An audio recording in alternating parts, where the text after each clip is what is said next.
All right, well, today is the day you're going to learn how to play Rocky Mountain Way by Joe Walsh and Barnstorm, this great rock tune from 1973. And basically, this song just sounds like a party in musical form.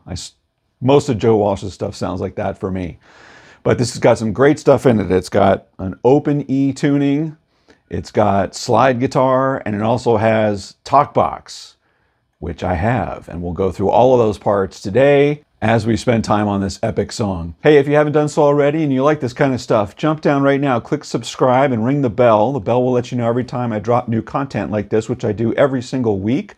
All my lessons have chapters in them, so you can jump right to the part of the lesson that you want to see and bypass what you don't. And if you're looking for other ways to support the channel, I really appreciate that. There's thanks, which is like throwing a tip in the tip jar, or you can join my Patreon page where I have exclusive content and chord charts and tabs for all the songs that I do on YouTube that you can download. All the links are in the description. Check it out. Okay, so Rocky Mountain Way. So very, very cool stuff going on this song. And it's one of these songs you just hear a million times on the radio, and you hear all these great Joe Walsh licks, and we're going to learn all of them today.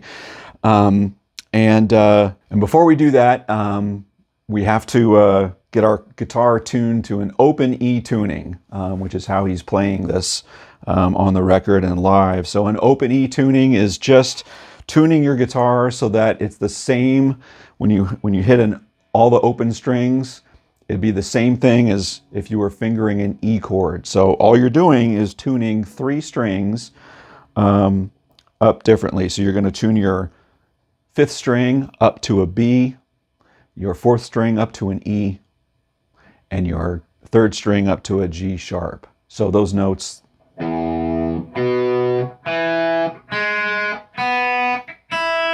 all ring out as an E chord when you just go straight across the strings like that, okay? So that's number one. In terms of tone, you know, it sounds like a fat humbucker song to me, so I'm going with Les Paul on mine. And you definitely want a good amount of overdrive sound on this to sound like the record. I'll put all the details down below of my signal chain if you're curious. But that's kind of the sound I got going on, right? Okay, so first things first. Because we're in our open tuning, the chord shapes that we're going to be using are a little bit different, but very easy, okay? Because you have an open chord, really, this is, you know, a classic blues progression. So the chords in this song are E, A, which is sort of same thing, straight across at the 5th fret, and B, same thing at the 7th fret. And you know how to do this, right, with the normal E. So when you have an open tuning, it's just adding the 2nd fret above where you are for your root note, right? So your 5th is, there's a part where that happens, right? So that's, we'll get to that in a little bit. Now the song opens with a big E chord, right? So you could hit it open, but he doesn't. Or you could hit it all across on the 12th fret, which he doesn't. What he does is he actually leaves this low string, this low 6th string open, I believe, because I think I hear that low note. And then the rest of it is barred across at 12, right? Subtle difference between and, but it just sounds fatter, right? With that lower note on there. So I'm barred across from the 5th string down and leaving that low E open. And then you add on your little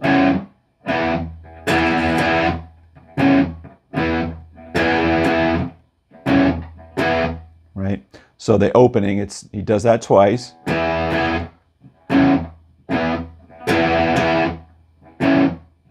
And then it goes in more of a groove. He sort of adds a little note.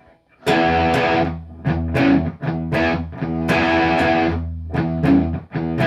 little palm mute there. Catch that? Right? So the first 2 are, and the second 2 are just adding that little chug on the end. But that's the difference. So that's rhythm guitar number 1 that's happening. Rhythm guitar number 2 is sort of doubling just those big stabs. And it just does that. It has a little more reverb on it. You can hear when you're in the headphones, this is on one side and the other one's on the other side very clearly. But it's just added for emphasis, right? And then while that's going on during the intro, you hear a little piano come in, and what the piano part plays is really it's really sort of the meat of the song. I mean, the real riff of this song is really playing a D chord over an E and then sliding into the E, right? So you hear this in all of the forms. The guitars are doing it, the piano's sort of doing a D to an E resolve, right? But you're always pedaling that E, right? So on guitar, you can approximate that by, again, going down to the 10th fret now and doing your, laying your finger down across. And you sort of only want to play those low, or those, 6th, 5th, and 4th strings, maybe catch the 3rd string.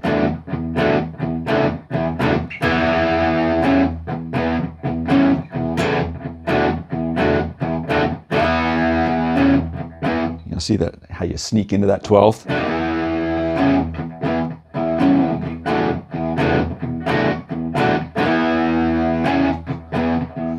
Just a great groove.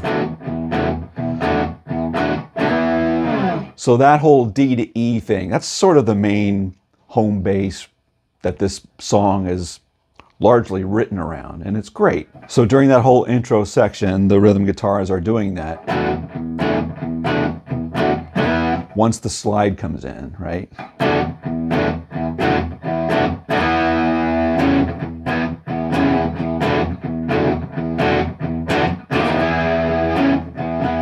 And it ends with a, right? Open, 5th, 3rd, pull that 3rd up. It's sort of like you hit the power chord, the 5th and 6th string, bend just the 6th string on the G, and then hit the 6th and 5th on the open. While he's singing, there's actually no guitars, it's just bass and drum, right? And then going to the A, climb up,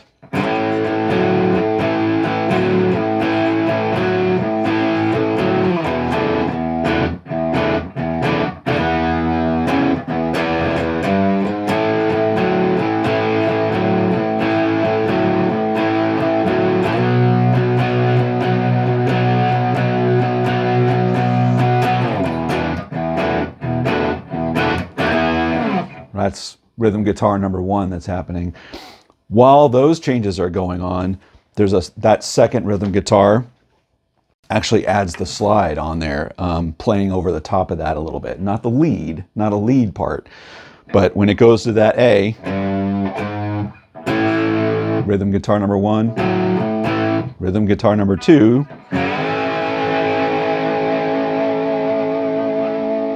is doing that over the chord.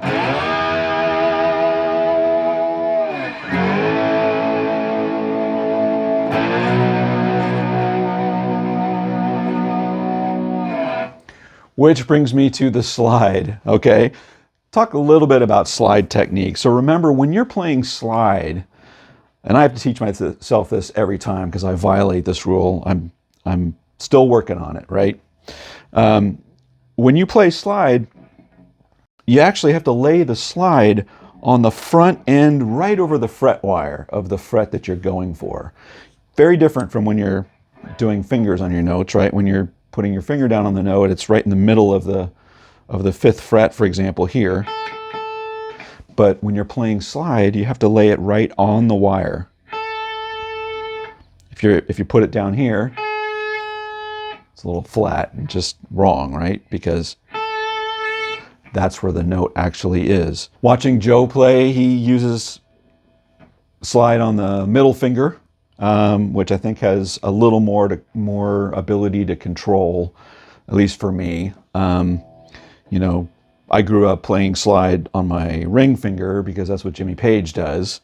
And doing some of the fingering that he does on his songs, you sort of have to do that to have your fingers free to do other things. But on Joe Walsh stuff, at least on this song, he's clearly using the middle finger. You can see him do it live. But when I switch over to the middle finger, it just feels better. I'm getting used to it. But you might want to try that if you haven't already. The other thing that's important is when you're laying your slide across over the wire, it also needs to be perpendicular to the neck. I violate this all the time. Like, I find myself doing this a little bit and notes go flat.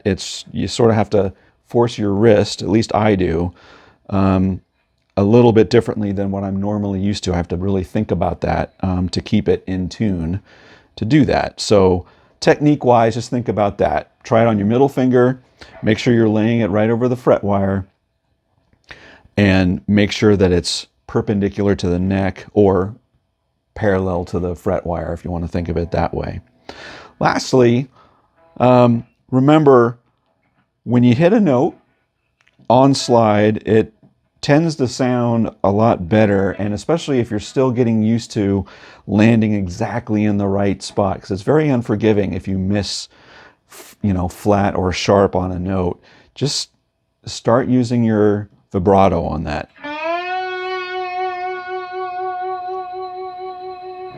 Because your brain will make sure that, because you're doing a vibrato on the top and the bottom of the note, it'll sort of find that middle actual note, and your brain will think that it's intonated. Versus, if you land right on there, it's perfect, which Joe does without vibrato sometimes. But for guys like me, I need the vibrato to sort of keep it sounding in tune. And I think it sounds cool anyway, so there you go. So we're going to go through each one of these slide riffs, and I'm first going to show you why these are all working. There's a box that he actually plays in for 85% of all of the things that he's going to play on this song. And all of the great slide riffs here work when you think about two places. You think about when we're in E, so the 12th fret and the 10th fret. So 2 frets below wherever your root note is. But in the case for this song, the root's in E, so we're going to go between 12 and 10, right? What you're going to find is if you sort of start at, well, you can start either place, but just move back and forth between the 10th and the 12th fret and start switching strings and moving between the 10th and the 12th fret, and you'll start hearing things like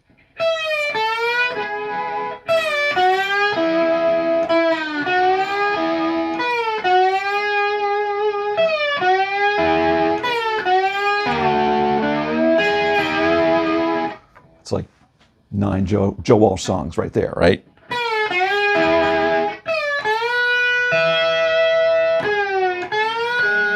Everything is right there in between the 10th and the 12th fret, all these riffs.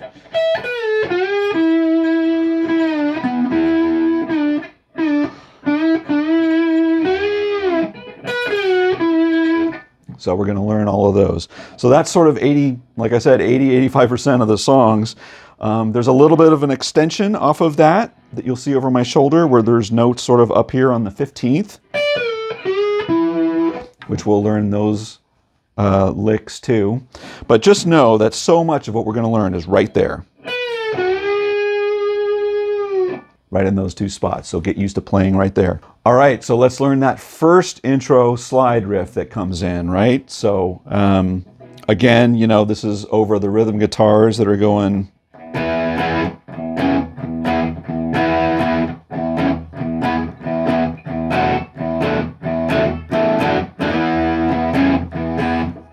That's the groove that's happening underneath it, right? So we're going to start right on our root note. All right, I'm going to play this a little slow.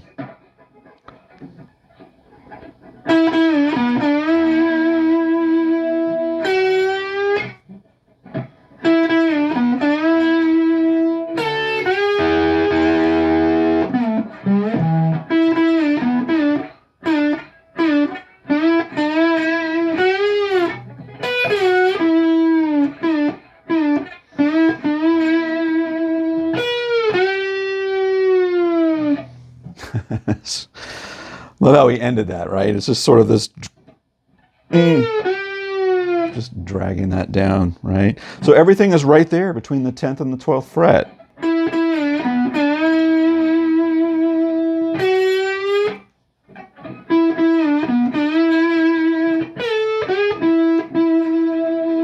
And then here's how we take it all the way down to the roof, the root.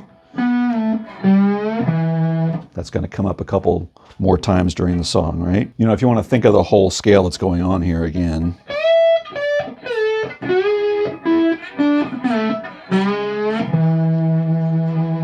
That can get you all the way down to the low E, right? So that's the first intro riff. And again, you know, it goes to the verse sections. Goes to an A.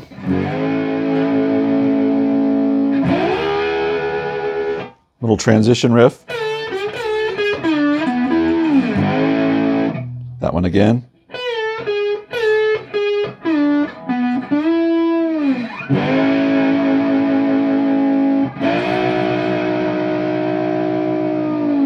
All right, now then here's the first solo interlude between verse 1 and verse 2. Opens it up with that. And here's when we're going to jump up to 15. We're going to have, I think there's 2 times when this lick happens. So slide up to 15 on 2nd string. Then we're going to jump to our 3rd string, same fret, and pull it down 2 frets. And then end on 12. Slide into the 3rd string and end on the 1st string.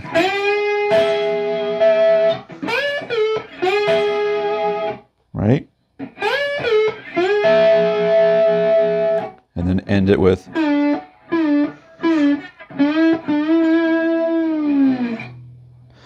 Then we come in with a very, very signature lick by Joe. I know I've heard that on a million of his songs. 3rd, catch the 2nd, drag the 3rd down, end on the 4th, your root note.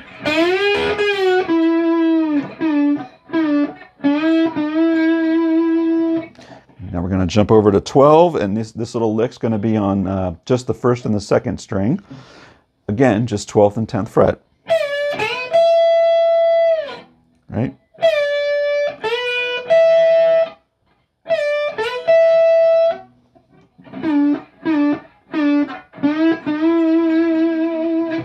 And that's all on the 4th string there to close that off. So let's look at that whole thing again.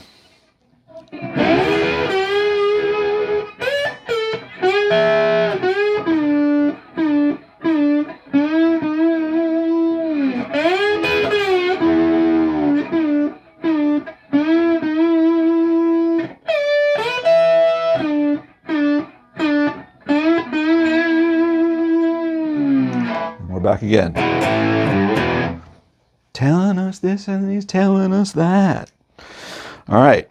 Again, so we've got a transition riff, and the transition riff's going to be almost the same riff as what we did on that last solo. We're going to come down to the low E instead of the high E. So on that last solo we did. But here on the transition, he goes, whoops. Right, on that one.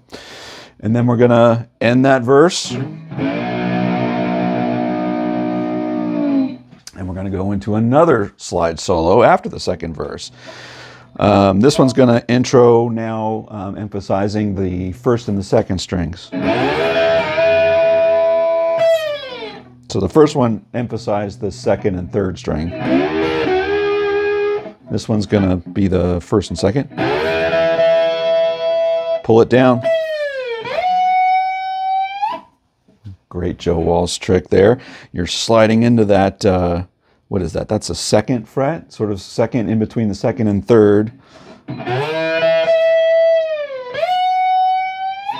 And you sort of slowly drag it up and then flick it off. I don't know. Can't describe exactly where. It's just a feel. All right, after that, he pulls it down. Again, living in the 10 to 12th box. This is second, third string.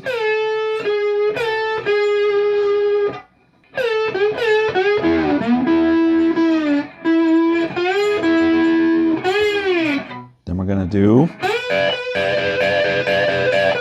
that's all second and third string on the 15th fret. Just wiggle it.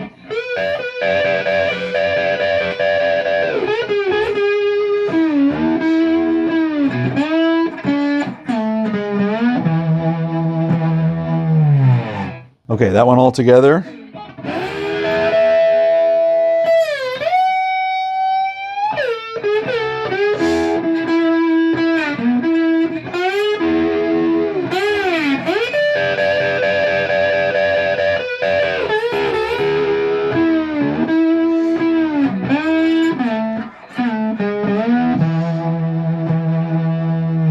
That one goes all the way down to the low E.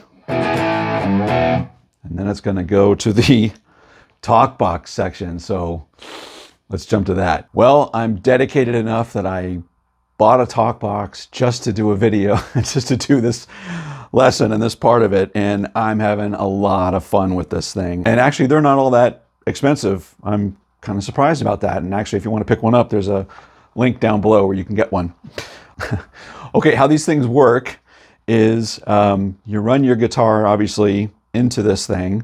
It's got a volume tone and a drive setting, and I've actually got more gain sort of going into the front end of it for me. But when you click this thing on, your guitar doesn't go to your amps anymore. What it does is it feeds a little tiny speaker that's in this box, and then you connect a clear plastic tube to it. And you see, guys, you know, it's right next to the microphone because the sound is coming out of here. And that's why it's right next to the microphone. So when, you know, you're playing this thing, you have to be moving your mouth around the end of this tube. The sound is reverberating in your mouth shape, and it's being picked up in the PA with the microphone that's right there. I've just got my little lapel mic here that's going to pick it up, but that's how these things work. And I don't know if you can actually look cool doing this or not, but okay, so we're still in open E tuning. And because he's in open E, and I believe he's in open E when he's playing this part, it's funny, they're very, very familiar minor pentatonic riffs, you know, if you're familiar with that. But what messes with your brain is like, it's a very familiar riff, but you need to put your fingers in a different spot. So it sort of messes with your brain to relearn what a familiar riff would be played in a few different places. Anyway, and then that combined with, I gotta stick this clear tube in my mouth and make mouth sounds with it. But all for fun, man. Let's check this out.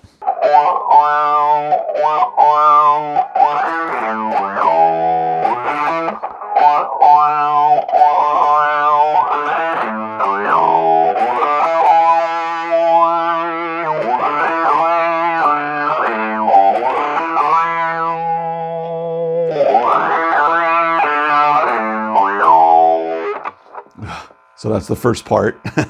Now it sort of diverges into, there's like octaves that get played. So I think there's two, he has an overdubbed second Talkbox that he's doing, I think, to do octaves on some parts. So like the solo has like that one, and then there's an, you know, octave in unison, you know, octaves happening. And then I think it goes into unison, maybe another octave and back to unison. So I think there's two going on, but there's some places where it's easy to do a couple of those octave parts. And all the charts for both of these parts, if you're interested, are again available on my Patreon for this. But so then it goes into this part, which is an octave you can play, because you can hear this one coming in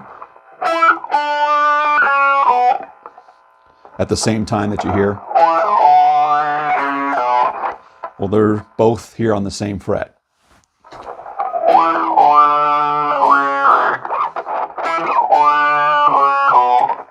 right? So you can do that. Then you're gonna come up to, I think, most of the rest of the stuff is happening up here in your 10 to 12 box again, right? So that little part there.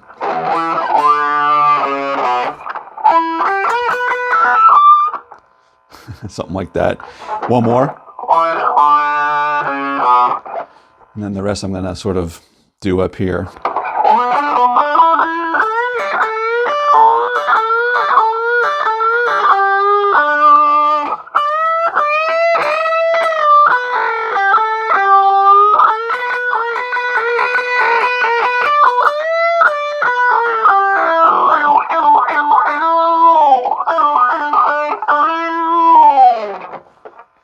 And it goes into the next solo section, out of the talk box, back to slide. Wow, that just really messes with your mind. But that's fun. Speaking of fun, you have to sort of do this, right?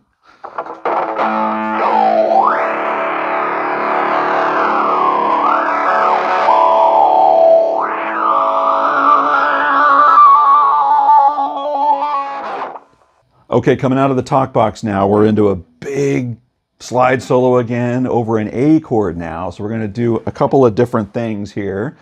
But this is like full party mode, right? Here we go.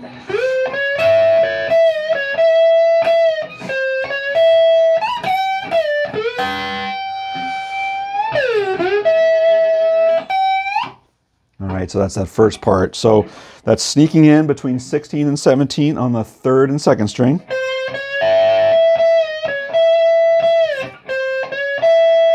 We're jumping up 2 frets on our 1st string, and we're going to bounce back down to our 15th fret. So we're going up to 19, down to 15. And we're going to pull from 17 down to 15 on our 2nd string. And then slide up on 15 on the 3rd. And then catch the 1st string on the 3rd. And to my ear, that actually sounds like he's a little behind the fret on that one.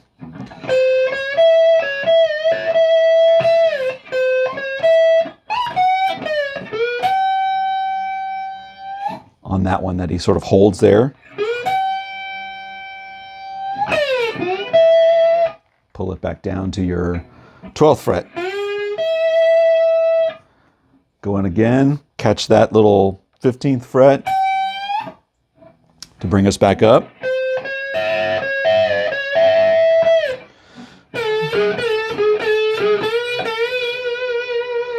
Now we're back down to our 10 to 12 box. So that little riff is just pulling it down from 12 to 10 on 2, sneaking up on the 3rd string, and you just sort of repeat that. Right? Do that all day.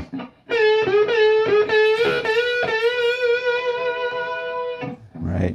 And he ends on that. That's because that's over a B chord.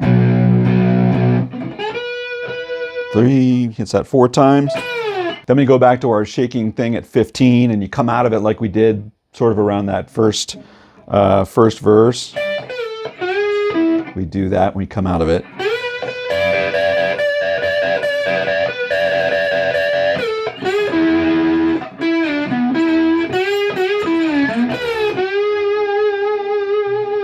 Love that variation. Then he does.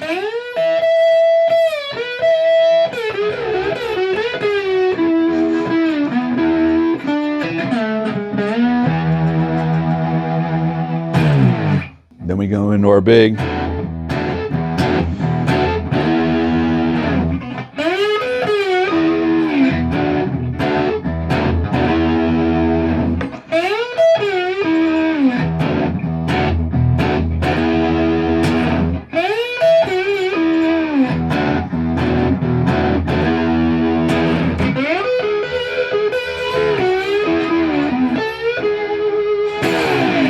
Actually, you just play whatever you want over that part, right? But all the variations, they're all sort of right in there in that 10 to 12 box. All right, so that was Rocky Mountain Way by Joe Walsh and Barnstorm. I hope you learned something new today. If you haven't done so already, please do click subscribe and ring the bell. The bell lets you know when I drop new content, which I do every single week. And let me know in the comments what you thought about this. And if there's another song you want me to do, let me know that too. Okay, so until next week, take care, everybody.